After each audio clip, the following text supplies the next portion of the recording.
Ajdin, you and the boys got down to Canberra. How's everybody looking on the training track? Obviously, a few boys have come out. Everybody else fit and firing? Yeah, I mean, we had a good start-up session yesterday.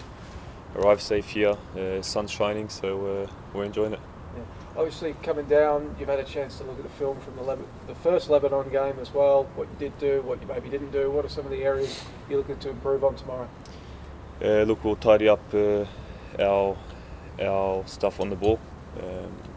I think a few more chances in front of goal, and hopefully a few more goals. What about the guys who are out? Have they settled on who's filling in there in the midfield? Sorry? The guys who are injured, like Keanu's suspended, Bradi's injured. Do you know who's coming in for them?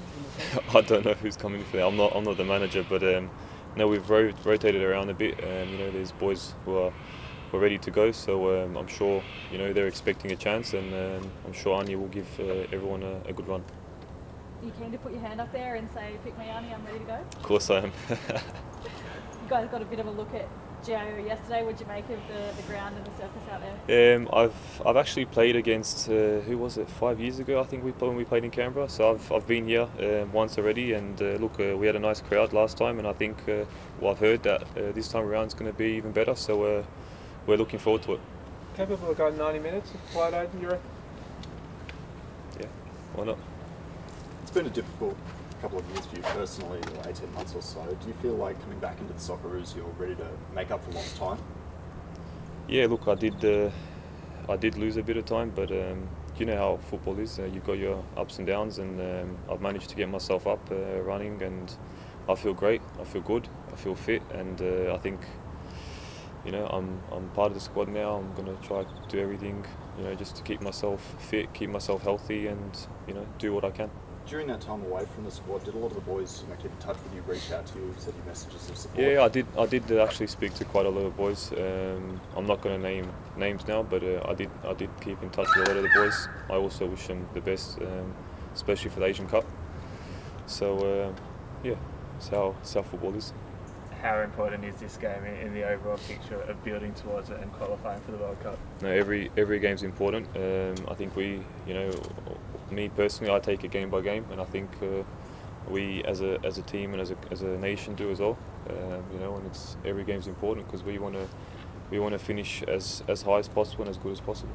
Touched on the attack a little bit. How do you feel that's coming on, and I guess getting to where you want it to be? Look, we've analysed the game, so we saw where we have to improve, and we trained a tiny bit on that yesterday, and I think we will a little bit more today. So it should be better next game. When you we say where we didn't know a lot about Palestine before Lebanon before these matches, but they're no slouches at all, are they? We've seen what they're a pretty good attacking team as well when they want to be now. Is the game plan still to go out there and try to dominate on home soil? Of course. I mean, you're playing at home. You want to dominate. You want to control the game, and you want to lead it from the first to the last whistle. When you say you've identified things you need to improve on in the attack, like what type of things are we looking at? Arnie in the past has spoken about the final ball, players needing to just be a bit more clinical in the final third. Is it a combination play? Is it players moving into space? What do you think some of the areas of improvement are?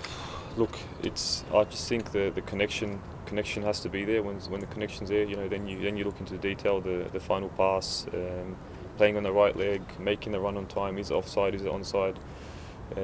It's a small detail that counts in football, and we've touched base on that, and I think we'll improve a lot from last game.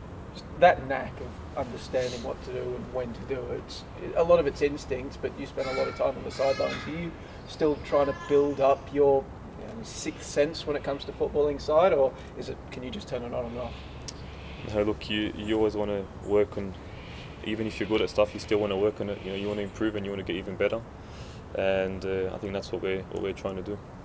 Back at Heracles now as well, you broke out in the Netherlands as well when you first went over to Europe. Do you feel like that's a league that suits you, and if so, why?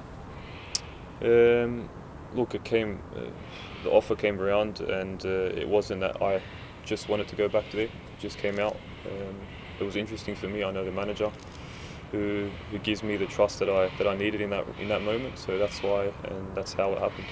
Do you feel you're a player that needs that trust because you will try things, you will take risks? You need a manager who's willing to let you fail, because sometimes if you fail the first time, you'll succeed the second time? Yeah, I mean, look, I like to take a bit of risk in my game, and sometimes it works out.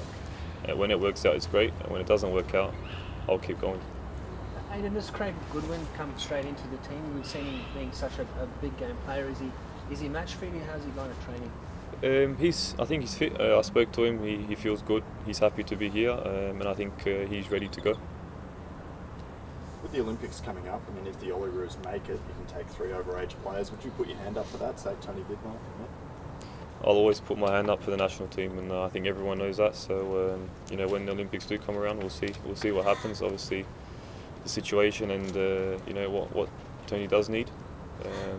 He might not need my position, so you never know in football. But I'm ready always.